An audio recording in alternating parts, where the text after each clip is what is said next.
नमस्कार, मैं डॉक्टर विभावरी पाटिल।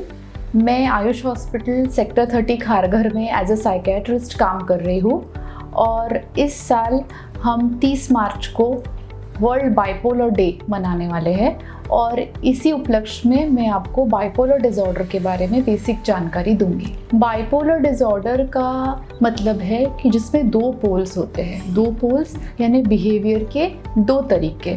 मतलब एक तरफ पेशेंट बहुत ज़्यादा डिप्रेस्ड, निराशा में, रोना, आत्महत्या के विचार मन में आना, अपने बारे में सेल्फ कॉन्फिडेंस बहुत कम हो जाना, जिसे डिप्रेसिव फेज कहा जाता है। और दूसरी तरफ उसी पेशेंट में उसी डिसऑर्डर के दौरान कुछ सालों या हफ्तों के बाद दूसरा फेज आना जिसे मेनिया कहा जाता है, जिसमें पेशेंट का सेल्फ कॉन्फिडेंस बहुत बढ़ जाना, अपने बारे में बड़ी बड़ी बातें करना, बहुत ज़्यादा पैसा खर्च करना या बहुत ज़्यादा ओवर कॉन्फिडेंट होके बड़ी बड़ी डील्स करना। इस तरह के दो डायमेट्रिकली अपोजिट पोल्स उसमें दिखते। एक तरफ एकदम निराशा और एक तरफ एकदम हाई सेल्फ एस्टीम वाला मेनिया। इसीलिए इसको बाइपोलर डिसऑर्डर कहा जाता है। बाइपोलर डिसऑर्डर के बहुत अलग अलग क्लासिफिकेशंस है, लेकिन उसके अंदर सबसे इम्पॉर्टेंट बात है कि उसी समय उसी पेशेंट में एक समय आपको डिप्रेशन दिखे, वो कम या ज़्यादा मात्रा में हो सकता है, माइल्ड, मॉडरेट या सीवियर डिप्रेशन हो सकता है, और उसी पेशेंट में कुछ अरसे के बाद आपको मेनिया दिखता है जो भी माइल्ड, मॉडरेट या सीवियर हो सकता है। और इसी सीवियरिटी के बेसिस पे उसको क्लासीफाई करते हैं। मेनली उसके दो प्रकार होते हैं, जिसमें बाइपोलर 1 डिसऑर्डर होता है जिसके अंदर एक तरफ डिप्रेशन और एक तरफ फ्रैंक मेनिया होता है, और दूसरा एक प्रकार है जिसको कहते हैं बाइपोलर 2 डिसऑर्डर, जिसके अंदर एक तरफ डिप्रेशन होता है, एक तरफ हाइपोमेनिया होता है। मतलब मैनिक सिम्टम्स तो होते हैं लेकिन वो उतने ज़्यादा नहीं होते, और इसीलिए कई बार बाइपोलर 2 डिसऑर्डर मिस हो जाता है, क्योंकि निराशा वाली जो फेज़ है वो बहुत बार पेशेंट्स में मिस हो जाती है। बाइपोलर 1 में मेनिया बहुत ज़्यादा होता है तो पेशेंट लगभग इतना ज़्यादा बिहेवियरल प्रॉब्लम पेशेंट में आ जाती है कि वो हॉस्पिटल तक पहुंच जाता है। लेकिन बाइपोलर 2 में ये मेनिया उतना ज़्यादा सिवियरिटी का नहीं होता, इसीलिए कई बार पेशेंट बाइपोलर 2 डिसऑर्डर से गुजरता तो है लेकिन वो डायग्नोज जल्दी नहीं होता। और कुछ रिसर्चर्स ने तो इसे भी बहुत अलग अलग तरह से क्लासीफाई किया है, और कुछ क्लासिफिकेशंस में तो 8 टाइप के बाइपोलर डिसऑर्डर्स दिखाए गए हैं। लेकिन बाइपोलर डिसऑर्डर का कोई भी प्रकार हो, उसकी कितनी भी सिवियरिटी हो, लेकिन बाइपोलर डिसऑर्डर एक बहुत गंभीर तरह की मानसिक बीमारी है जिसका इलाज वक्त पे होना बहुत ज़्यादा ज़रूरी है। दूसरी मानसिक तकलीफ़ों की तरह ही बाइपोलर डिसऑर्डर किस वजह से होता है, ये बहुत बार हमको क्वेश्चन पूछा जाता है कि बाइपोलर डिसऑर्डर हो गया तो क्यों हो गया। तो सबसे ज़्यादा इम्पॉर्टेंट इसके अंदर जो मेन, अगर मैं सिंप्लीफाई करके बताऊँ तो हमारे दिमाग में नॉर्मल बिहेव करने के लिए, नॉर्मल मूड रहने के लिए एक तरह के केमिकल्स हमारे दिमाग में काम करते हैं। नॉर्मल लोगों में इस केमिकल की मात्रा आपके ब्रेन के न्यूरॉन्स में नॉर्मल होती है। अगर इन केमिकल्स, जिनको हम न्यूरोट्रांसमीटर्स बोलते हैं, उसमें अगर बदलाव हो गया या उसके अंदर उतार चढ़ाव ज़्यादा हो गए तो बाइपोलर डिसऑर्डर जैसे मूड डिसऑर्डर्स दिखते हैं। जैसे कि कई दफ़े मूड एकदम डिप्रेस्ड है और कई बार वो मूड बहुत ज़्यादा हाई है। ये न्यूरोट्रांसमीटर्स की गड़बड़ की वजह से होता है। अब ये न्यूरोट्रांसमीटर का डिस्टर्बेंस क्यों होता है, तो इसके बहुत सारे दूसरे कारण हैं, लेकिन इसमें एक बहुत इम्पॉर्टेंट कारण है, वो है जेनेटिक। अगर घर में किसी को या खून के रिश्ते में किसी को बाइपोलर डिसऑर्डर या उस तरह की मानसिक तकलीफ हुई है तो आगे आने वाली जनरेशन्स में बाइपोलर डिसऑर्डर या फिर डिप्रेशन होने के चांसेस होते हैं। और अगर घर में हिस्ट्री है लेकिन किसी को दिख रहा है, किसी के अंदर नहीं दिख रही है डिसऑर्डर, तो कई बार ऐसे होता है कि पेशेंट की लाइफ में कोई बड़ा मेजर इवेंट हो गया, कोई बड़ी दुखद घटना या कुछ ऐसा जिसकी वजह से उसके दिमाग में बहुत ज़्यादा प्रेशर या स्ट्रेस आ गया हो, उस वक्त बाइपोलर डिसऑर्डर मैनिफेस्ट हो सकता है।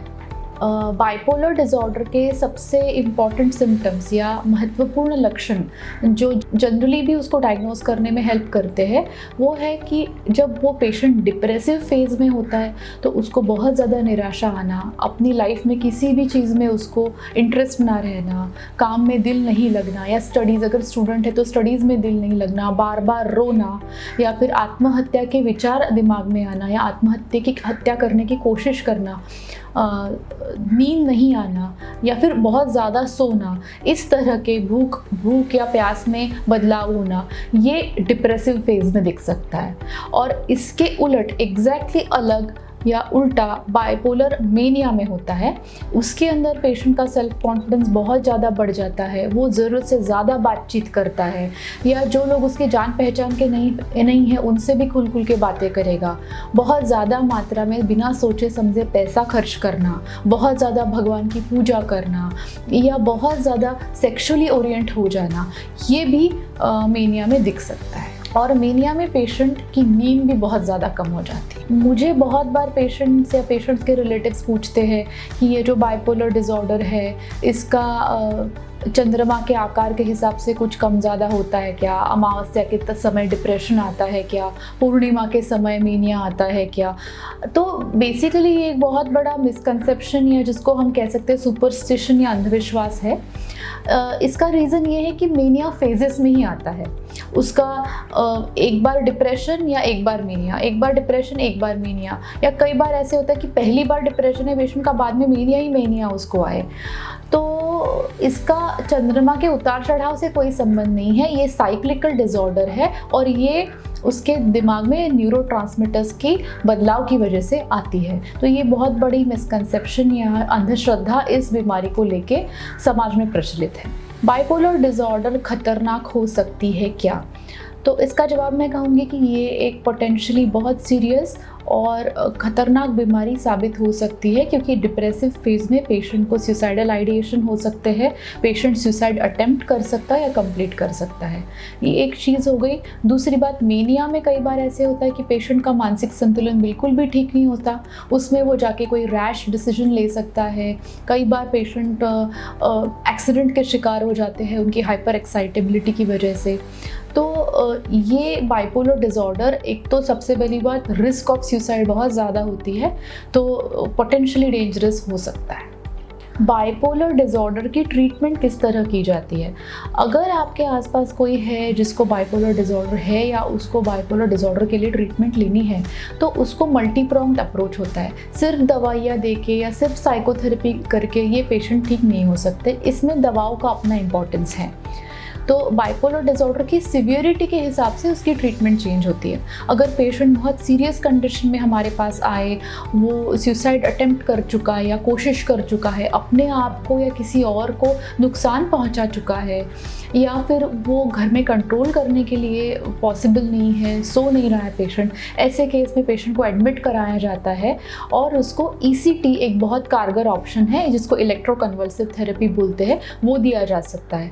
उसी के साथ मूड स्टेबलाइजर्स नाम के मेडिसिन होते हैं जो आप टैबलेट्स के फॉर्म में ले सकते हैं, वो भी आपको डॉक्टर्स प्रिस्क्राइब करते हैं।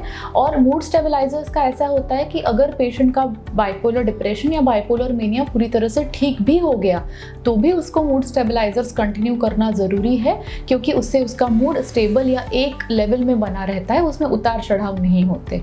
तो ये हो गया उसका फार्माकोलॉजिकल या एडमिट करके या डॉक्टरी इलाज एक तरफ। और उसी के साथ पेशेंट एक मानसिक तकलीफ से जूझ रहा है तो उसको सोशल सपोर्ट की और साइकोथेरेपी की भी ज़रूरत है।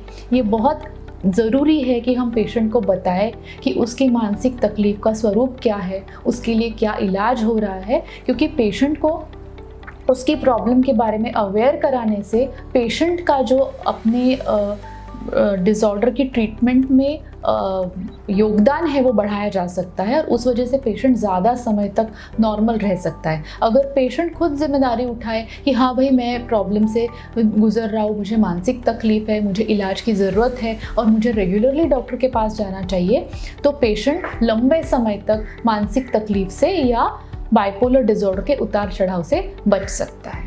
साइकोथेरेपी इम्पॉर्टेंट इसीलिए है बीपीडी में क्योंकि साइकोथेरेपी के ज़रिए पेशेंट को उसकी इमोशनल हेल्थ में अवेयर कराया जाता है। अपने आप के मूड में उतार चढ़ाव पेशेंट को खुद डिटेक्ट करते आते हैं। उसे कब तकलीफ़ होने वाली है या कब वो मुश्किल में पड़ सकता है ये पेशेंट को समझ में आता है और वो अपनी लाइफ बाइपोलर डिसऑर्डर के साथ सक्सेसफुली जी सकता है। पेशेंट कई बार पूछते हैं कि बाइपोलर डिसऑर्डर है तो क्या अस्पताल में एडमिट कराना ज़रूरी है, 2-2 3-3 महीने एडमिट रखना क्या ज़रूरी है? तो इसका जवाब फिर से वही है कि ये पेशेंट के डिसऑर्डर की सिवियरिटी पे डिपेंड होता है। अगर पेशेंट बहुत ज़्यादा सिवियरली इल है, घर जाके वो दवा नहीं खाएगा या किसी की बात नहीं सुनेगा, तो उस वक्त सबसे इम्पॉर्टेंट है पेशेंट की और उसके आसपास वालों की भी सेफ्टी के लिए कि उसे कुछ दिन तक हॉस्पिटल में रख के उसके सिम्टम्स कंट्रोल में आने तक अगर एडमिट कराया जाए तो पेशेंट की रिकवरी जल्दी होती है। लेकिन अगर पेशेंट कंट्रोलेबल है, मेंटेनेंस फेज में है, तो वो ओपीडी बेसिस पे अपनी ट्रीटमेंट करवा सकता है और रेगुलरली काम पे भी जा सकता है। मुझे कई बार पेशेंट पूछते हैं कि क्या एक नॉर्मल ज़िंदगी बाइपोलर डिसऑर्डर का पेशेंट जी सकता है, क्या वो शादी कर सकता है, क्या वो काम पे जा सकता है? तो इसका जवाब मैं हाँ कहूँगी, क्योंकि जब तक जैसे आप डायबिटीज़ कंट्रोल करते हैं, बीपी कंट्रोल करते हैं, नियमित दवाई खा के एक नॉर्मल लेवल तक आपके शुगर लेवल्स रहते हैं, नॉर्मल लेवल तक आपके बीपी रहता है, उसी तरह अगर बाइपोलर डिसऑर्डर का पेशेंट रेगुलरली डॉक्टर के पास आए, उनको दिखाए, अपनी दवाइयाँ और अपनी थेरेपी में रेगुलर रहे, तो उसका मूड नॉर्मल रहेगा और वो नॉर्मल तरीके से फैमिली लाइफ और अपना काम कर सकता है। हमें पेशेंट या उनके रिलेटिव्स पूछते हैं कि क्या बाइपोलर डिसऑर्डर में से हमारा पेशेंट पूरी तरह से ठीक हो सकता है, क्या ये बीमारी कम्प्लीटली क्योरेबल है? तो इसका जवाब ये है कि एक बार अगर एक पेशेंट को बाइपोलर डिसऑर्डर का डायग्नोसिस हो चुका है तो उसको नियमित तौर पे दवाई लेना बहुत बार इम्पॉर्टेंट हो जाता है, ज़रूरी है। और बहुत बार ये है कि हम शुरू में पेशेंट को ट्रीटमेंट शुरू करते 2 या 3 साल के बाद बंद करके देखते हैं कि पेशेंट नॉर्मल रहता है क्या, लेकिन उसके ब्रेन की प्रोपेंसिटी होती है अपने मूड के उतार चढ़ाव को वैसे ही रखने की। तो बाइपोलर डिसऑर्डर के पेशेंट लगभग 90% पेशेंट को लंबे समय तक या जिंदगी भर मूड स्टेबलाइजर्स जैसी दवाइयों का सेवन करना पड़ सकता है। बाइपोलर डिसऑर्डर को लेके या दूसरी भी मानसिक तकलीफों से लेके हमारे समाज में बहुत ज़्यादा मिसकंसेप्शंस है। उसको एक स्टिग्मा माना जाता है कि मानसिक तकलीफ होना या बाइपोलर डिसऑर्डर एक बार हो गई तो फिर ज़िंदगी ख़राब है, इसके बाद कुछ नहीं हो सकता। तो मैं आपको इसके लिए आपसे विनती करूंगी कि अगर आप या आपकी फैमिली में कोई या जान पहचान में कोई बाइपोलर डिसऑर्डर या इस तरह की कोई मानसिक तकलीफ से गुजर रहा है तो उनकी मदद करें, उनकी बीमारी को समझने की कोशिश करें और उनको हेल्प लेने के लिए या डॉक्टरी सलाह लेने के लिए प्रोत्साहित करें और उनकी मदद करें। धन्यवाद।